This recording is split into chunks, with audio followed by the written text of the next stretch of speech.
بسم اللہ الرحمن الرحیم۔ قربانی کے تعلق سے ضروری مسائل ہیں جو ہر ایک کا جاننا ضروری ہے۔ اس میں سے پہلا سوال ہے کہ قربانی کس پر واجب ہوتی ہے۔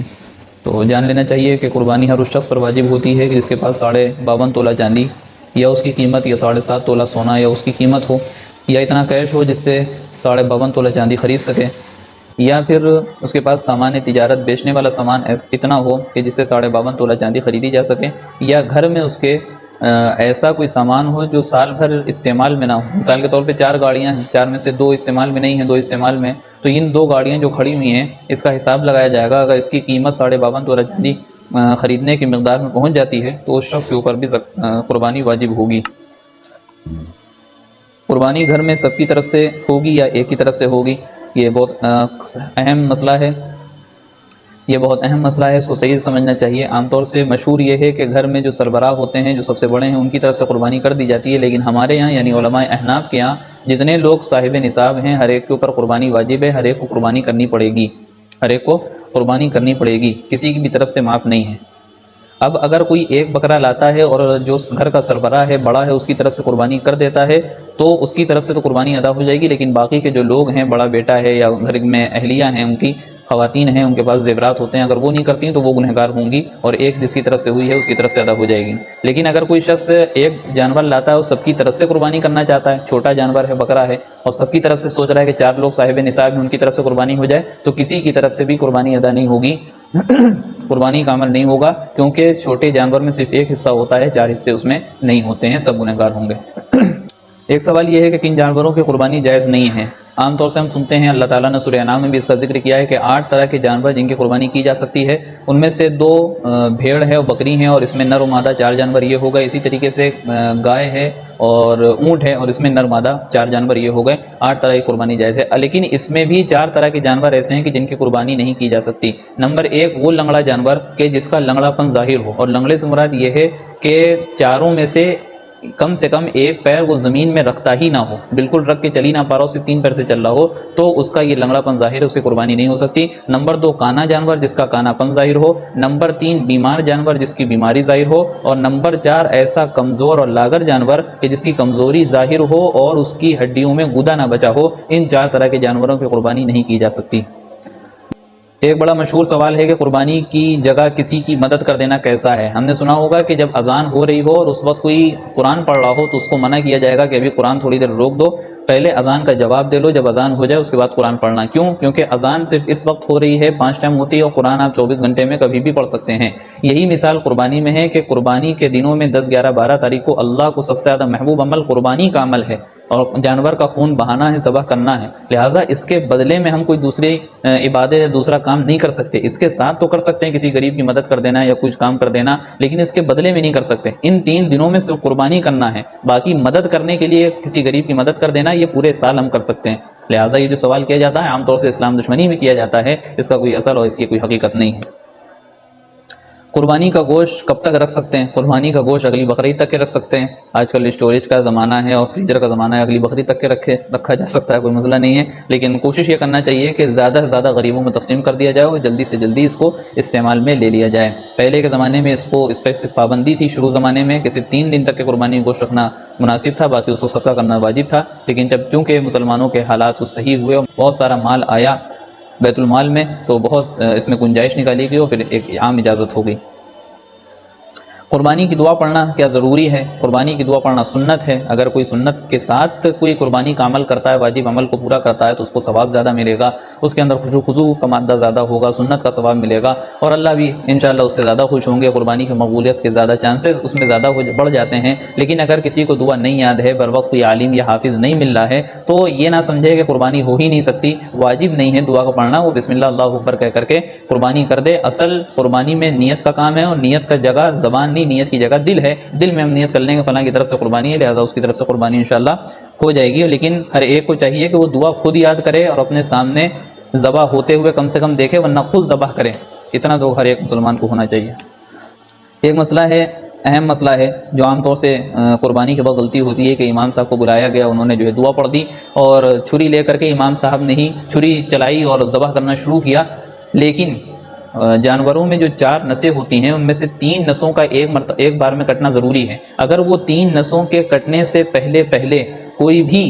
چاہے چکوا ہو چاہے کوئی دوسرا ہو، کوئی بھی ہاتھ لگاتا ہے بغیر بسم اللہ اللہ اکبر پڑھے تو وہ جانور حرام ہو جائے گا، اس جانور کی قربانی صحیح نہیں ہوگی۔ اور عام طور سے ہوتا ہے، یہ دیکھا گیا ہے کہ ان چکووں کے اور ان قصائیوں کے منہ میں مسالہ بھرا ہے، کوئی پان کھا رہا ہے لیکن اس کو تھوکنے کے لیے 10-15 روپے کا نقصان کرنے کے لیے تیار نہیں ہے، لیکن ہمارا وہ جو ہے 10-12-15 ہزار 20 ہزار کا جانور خراب کرنے کے لیے تیار ہو جاتے ہیں۔ ہماری طرف سے بھی اس میں بے توجہی ہوتی ہے، تو اس کا خاص خیال رکھیں، اپنے جانور کو حلال بنائیں، حرام اس کو نہ بنائیں، مردار کے ورنہ حکم ہو جائے گا۔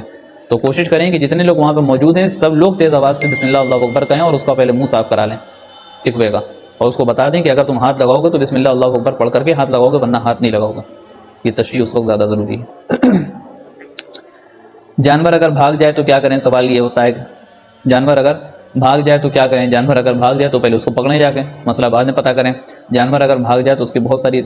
تھوڑی لمبی تفصیل ہے، مختصراً اتنا سمجھ لیں کہ اگر کسی مالدار شخص کا جانور بھاگا ہے تو وہ دوسرا جانور لے کر کے قربانی کرے گا،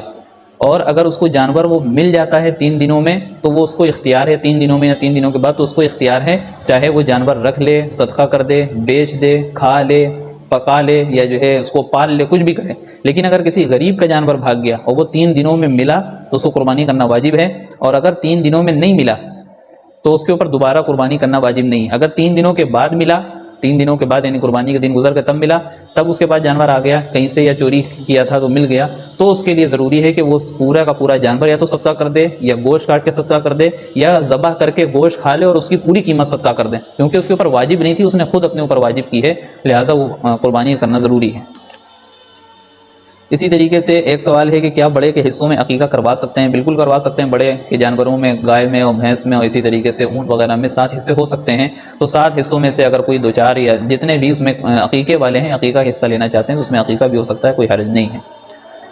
ایک سوال یہ ہے کہ جانور کی سینگ ٹوٹی ہو تو کیا قربانی ہوگی؟ تو اس میں 2-3 صورتیں اس کو صحیح سے سمجھ لیں کہ ایک تو یہ ہوتی ہے صورت کہ جانور کی سینگ نکلی ہی نہیں ہے تو بغیر سینگ کے جانور کی قربانی ہو سکتی ہے، اس میں کوئی مسئلہ نہیں ہے۔ دوسری صورت یہ ہے کہ سینگ تھی لیکن اوپر سے کچھ حصہ اس کا ٹوٹ گیا ہے تو اس میں بھی قربانی ہو جائے گی، وہ عیبدار نہیں ہے، اس کی قربانی کی جا سکتی ہے۔ تیسری صورت یہ ہے کہ جانور کی سینگ جڑ سے ایک دم نکل آئی ہے اور اس کے دماغ کی ہڈیوں دماغ تک کے اس کا اثر ہوا ہے، لہذا ایسا جانور وہ عیبدار ہے اور عیبدار جانور کی قربانی نہیں کی جا سکتی۔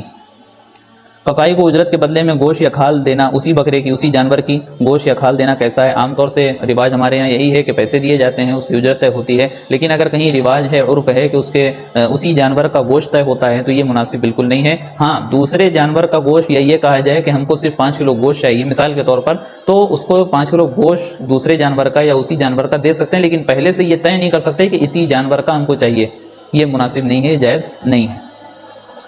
کہہ رہے ہیں پہلے مرحوم والدین کی طرف سے قربانی کریں یا اپنی طرف سے؟ سوال ہوتا ہے، لوگ سوال کرتے ہیں کہ پہلے نبی کی طرف سے ہم قربانی کریں گے یا پہلے اپنے والدین کی طرف سے، مرحوم دادا دادی نانا نانی کی طرف سے ہم قربانی کریں یا اپنی طرف سے کریں؟ تو اس میں سب سے اہم مسئلہ یہ ہے کہ جو زندہ ہیں ان کے اوپر واجب ہے، اور جو اس دنیا سے جا چکے ہیں ان کے اوپر اب واجب نہیں ہے۔ ہم جو کریں گے وہ نفلی طور پر کریں گے، ان کے صدقہ جاریہ کے لیے کریں گے، ان کو ثواب پہنچانے کے لیے کریں گے، ایصال ثواب کے لیے کریں گے، لہٰذا پہلے واجب قربانی ہوگی، اس کے بعد اگر کسی کے پاس گنجائش ہے تو نبی کے نام پر کرے، صحابہ کے نام پر، اولیاء کے نام پر، والدین کے نام پر، رشتہ داروں کے نام پر، کسی کے نام پر کی جا سکتی ہے، لیکن پہلے واجب قربانی ادا کی جائے گی۔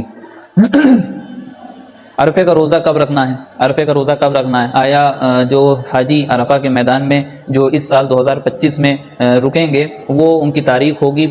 5 جون 2025 کو بروز جمعرات کو رکیں گے، کیا اس دن کے حساب سے رکھنا ہے سعودی کے حساب سے، یا ہمارے ہاں جو 9 ذی الحجہ پڑے گی وہ جمعے کا دن 6 جون 2025 کو پڑے گی اس دن رکھنا ہے؟ تو اس میں صاف سن لیں کہ 6 جون جو بقرعید سے ایک دن پہلے ہمارے ہندوستان کے حساب سے جو 9 ذی الحجہ پڑے گی اس دن ہمیں روزہ رکھنا ہے، یعنی 6 جون 2025 بروز جمعے کو یہاں کے عرفے کے دن کے حساب سے رکھنا ہے، وہاں کے عرفے کے دن کے حساب سے روزہ نہیں رکھنا ہے، جس کی فضیلت بتائی کہ 2 سال کے صغیرہ گناہ معاف ہوتے ہیں۔